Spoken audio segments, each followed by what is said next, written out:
Hoş gördük біздің арнаның тыңдармандары, көрермендері. Бүгінгі аз Наурыз мерекесі құтты болсын. Барша мұсылман еліне тыныштық берсін Алла тағалам. Бүгін біз қазақтың жақсы сөзі бар ғой, қуырдақтың көкесін түйе сойғанда көресің деп. Міне бір үлкен ет әкеліп келіп, бір Наурызға деп. Енді біз ауылда тұрмағаннан соң базар жағалаймыз. Базардан үлкен ет әкеліп келіп, жақсылап қуырдақ жасап жатырмыз. Қуырдақ жұмсақ болу үшін етті әуел үлкен қылып міне осылай қылып кесіп болғаннан соң қазанға саламыз. Қазір көріп тұрасыздар.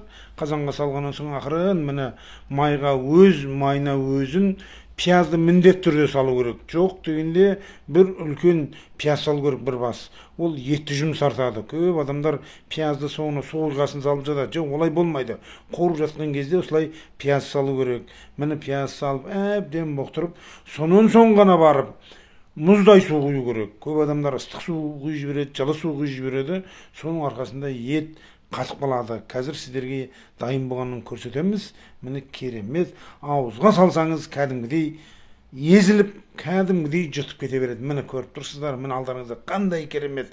Әр қазақтың үйінде осындай дастарханда ет, қуырдақ, қазы-қарта, жал жая болсын. Міне қараңыздаршы, көкөнің үстіне сеуіп қоясыздар. Ал қазақ елі астарыңыз дәмді болсын.